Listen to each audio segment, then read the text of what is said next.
Good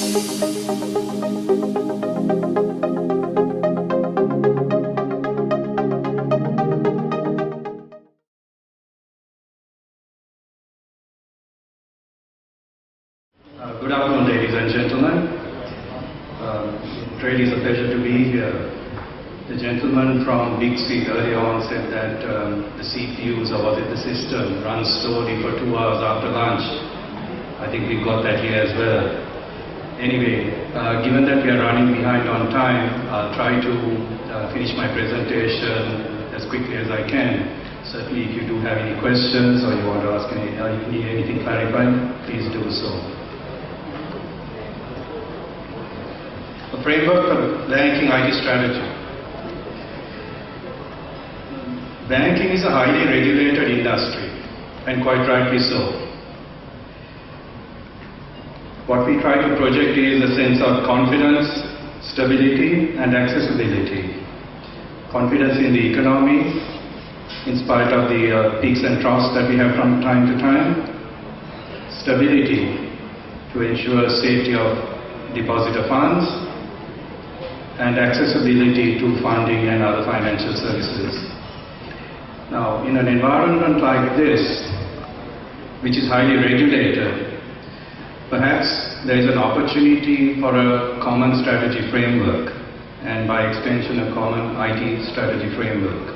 Anyway, it's a thought that I'm putting up here, and I don't expect this to be definitive, but instead, on the contrary, I see it as being chapter 1 of a work in progress. My expectation is that over the next few months, this will be improved, added to, and hopefully something that we can adopt across the industry.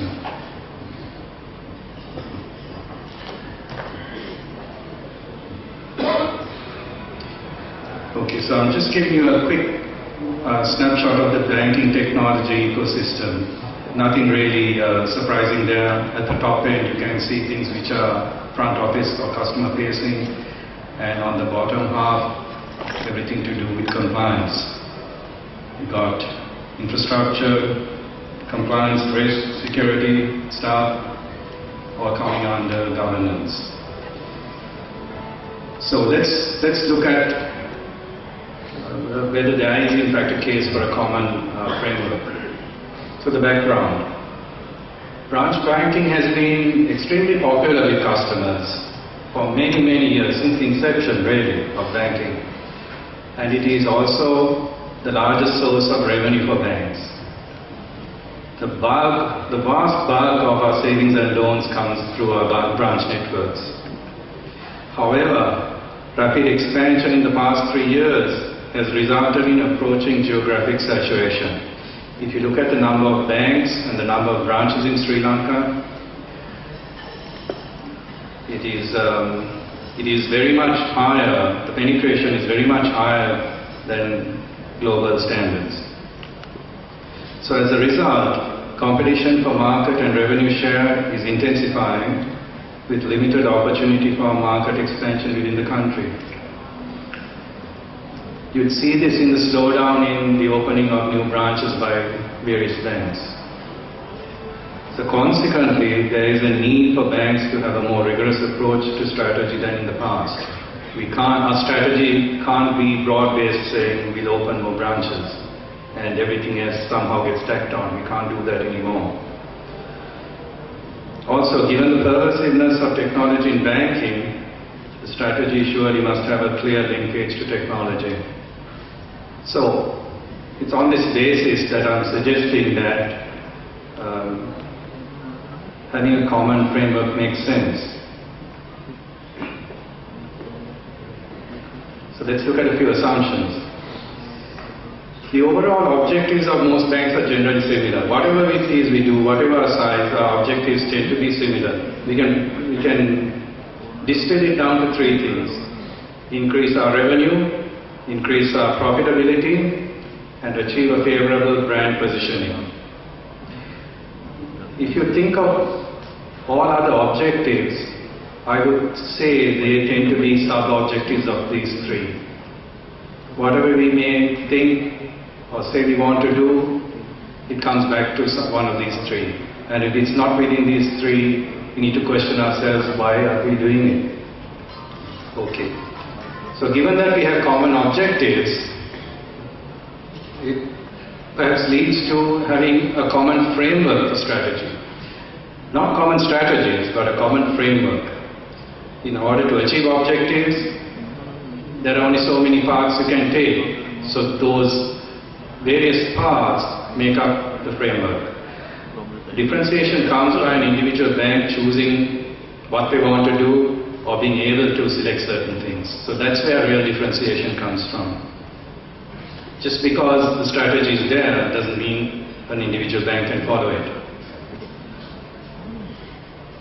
Well, I did say a well-regulated and stable banking sector is highly desirable. We all know why. And the other 2 points really I covered earlier. Okay. Definition of a strategy. We all know this word strategy, and I think I am guilty as most others by misusing this word. It's got to be the most misused word in any language. So in a business context, what is strategy? Quite simply, a plan for short-term and long-term profitability. Isn't that why we have a business? Is there anything else we do ultimately needs to contribute in some form or the other to this? Sometimes we mix up tactics with strategy. So, taking this definition, let's move on. Having a vision. You can have a conservative vision. Rely on your typical year-on-year growth.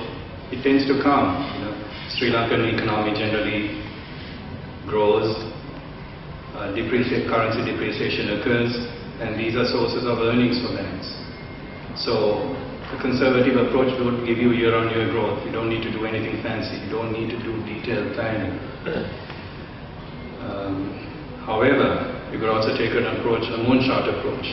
President Kennedy, I don't know whether it was in 61 or 62, said before the end of the decade, America is going to send a man to the moon and bring him back safely.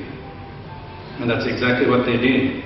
Now back in the 61, 62, I don't think anyone had any idea how to send and return a human being to the moon back safely.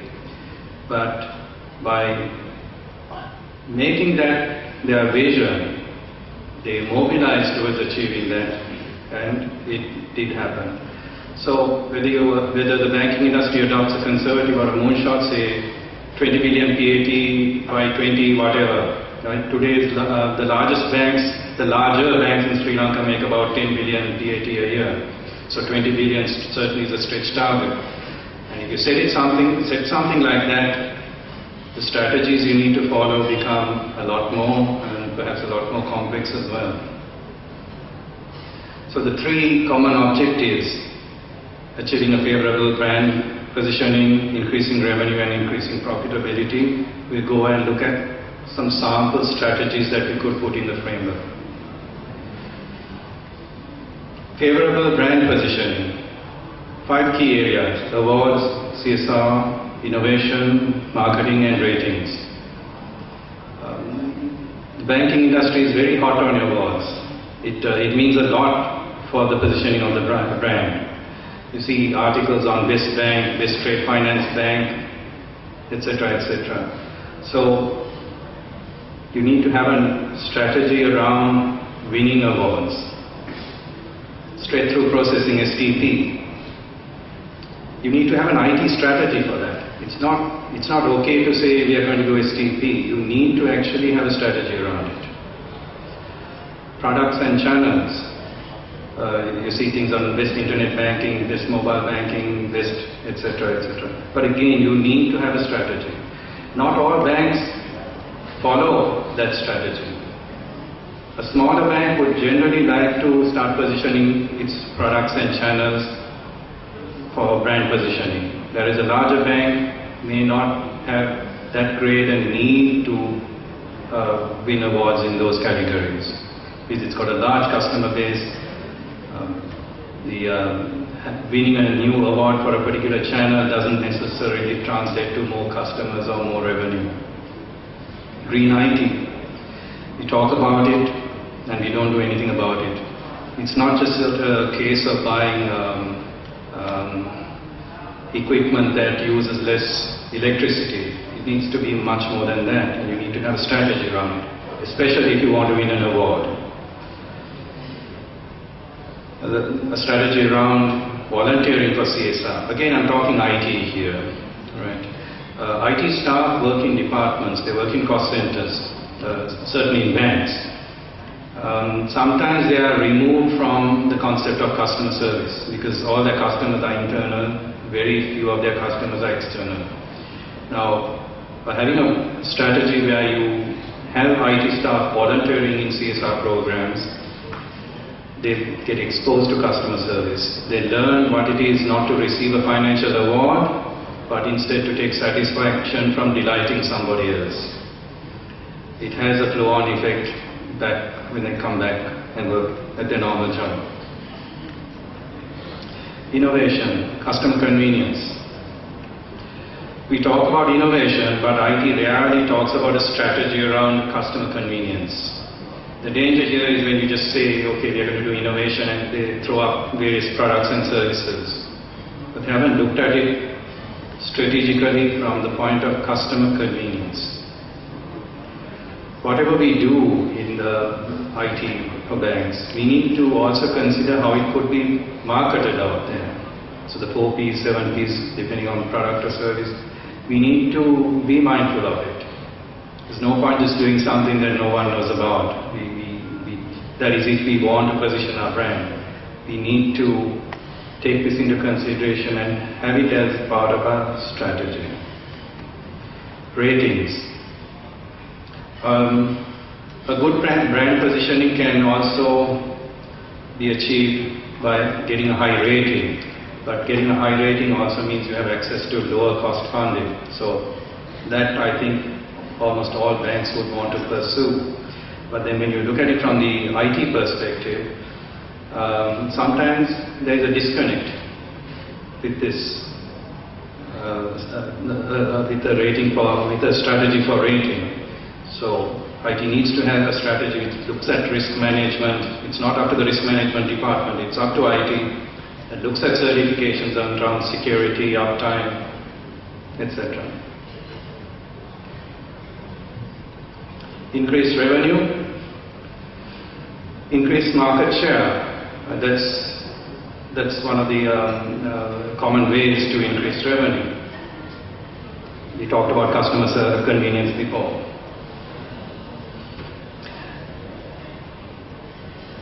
Market expansion. Now, the danger in IT not having a strategy for the underbanked and unbanked is that the institution ends up trying to offer banking services to the underbanked and unbanked. We don't stop to think why these people are underbanked and unbanked. Maybe they don't want what we call general banking services. Maybe what they want is a payment system. So again, unless we are strategic about it and have a plan for it, we would end up attempting to give them banking services. So you see things about point of sale banking. Excellent, great. But we have assumed something, we have not thought about it enough. Instead, what we maybe should be focusing on is on a payment system. And maybe the telcos have realized that. Not only in Sri Lanka, but they're doing it overseas as well. New markets. Again, we see statements saying some Sri Lankan banks are looking to go overseas. Some banks already are, including ours. Right? But when we talk about new markets, we're really talking about multi-geography. Now, how do we do that? How do we do that in a cost-effective way? How do we do it in a way that supports our revenue growth? It's not a question of just going and creating infrastructure in another country. Well, we could do that, but it means we haven't been thinking about it. We have not been planning for it. Is it okay then to have infrastructure only in Sri Lanka? Maybe we need to be looking at a third country with much better infrastructure. The reason I'm saying that is because the regulatory environment gets more complex. You're dealing now with multiple countries. The need for uptime increases. There is no window because you're operating across multiple time zones. So you can't have a very simplistic approach towards it. You need a strategy for multi-geography.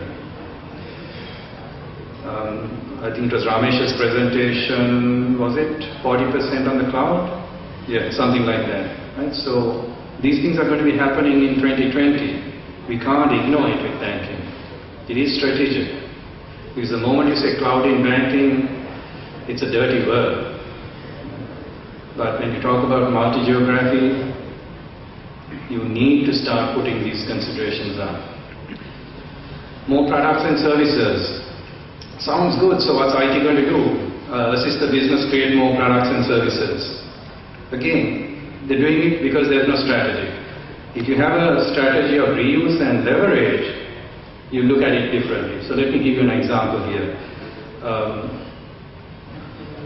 Leasing and pawning, these are not core banking activities, these are additions. But what are leasing and pawning? They are variations of loans. So if that's the case, why would you go and purchase a system for leasing and another one for pawning? Shouldn't you be looking to configure your loans product to service those two products as well? And that's what I mean by reuse and leverage. You get new revenue with very little cost or complexity. Our core banking service, our core banking provider is a very large company based in the US. They've got top banking customers. I got a call from the account manager last year. He was in Indonesia, and he said, "Oh, look, our customers over here want to do Islamic banking. What are you guys doing?" I said, "Yeah, we are using your core banking system." And that was shocking, because what is Islamic banking? It's everything but the interest. So you don't do interest, you calculate a profit. But it's savings and loans. That's what it is. So without a reuse and leverage strategy, you end up doing things differently. You're not really helping to increase revenue. You're adding costs as you go along. Increasing profitability. Of course, higher interest spread. Yes, we all understand that. So what is IT doing about it? IT will say, well, we can't really help with assisting a high interest spread. Really? Yeah, nothing to do with us. That's cost of funds. ALCO decides those. We don't have anything. Wrong. In support of a high interest spread, IT must have a strategy around assets and liabilities management and around product customer profitability and BI. These are the things which help IT support the business to identify opportunities for increasing the interest spread. Cost efficiency, where we talked about green IT before, right? It goes beyond buying eco-friendly personal computers. It goes way beyond that. Look at your data center. Again, what are we doing in a freezing data center? 23 degrees. But you don't get 23 degrees unless you build a data center and have equipment in it to allow you to run at 23 degrees. So, you can't just do that overnight. These are massive investments to get to that point. So again, you need to have a strategy around it. Governance, cost centers. That's what IT units are in banks, right? Pseudo profit centers concept is not known. So you need to have something around it. You need to have a strategy to move towards something like that. You may not charge out, but at least you need to start measuring your costs, especially those overhead costs. and being able to apportion them to services and products. Because that will also help with customer and product profitability. Channel migration. What you hear when people say, are you going to do channel migration? Yes, we're going to put X number of ATMs, we're going to launch a mobile banking platform, we're putting a new internet banking here, great. So, what are the KPIs? How many customers are you going to acquire? How many transactions are you looking to get them to use on average? Nothing. The business will bring the customers, but IT needs to have a strategy around it. IT can't sit back and say, we delivered a fantastic product, now go and increase usage and do acquisition. IT needs to have a target for that, because the success of that product or that channel migration will mean its usage. Increasing non-interest income. These all sound very business, right? But you can't do that unless there's IT support, because we know without IT a bank can't function anymore. That's the reality. So how can we talk about increasing non-interest income unless IT can help us with new areas, payments, bank assurance? These are not products. These are strategies that IT needs to formulate in support of these. So I think I'm doing very well with time, Brian. Okay. So I want to summarize here. Overall, banks share a common set of objectives. Differentiation between these banks is determined by the ability and willingness of each of them to pursue a strategy. A stable and well-regulated banking sector is desirable. We all want this. But with regulation comes some degree of standardization. And that's what lends itself towards a common framework. So a common framework doesn't inhibit competitive advantage, because we choose which strategies we want to adopt or add or not do. And if we can have a common strategy framework for banking, then it follows that we can have a common IT strategy framework for banking. So this is really a summary of this presentation. A lot of this can be challenged, and I expect a lot of my assumptions and what I'm proposing to be challenged. We have a bank CIO forum. This is something that we've been trying to come to grips for, 6 months, and we haven't figured it out ourselves. But by putting this out there, we will generate some discussion, some debate, some contradictory views, and I think we will end up with something which will help the whole sector and satisfy the regulator. So that concludes my presentation.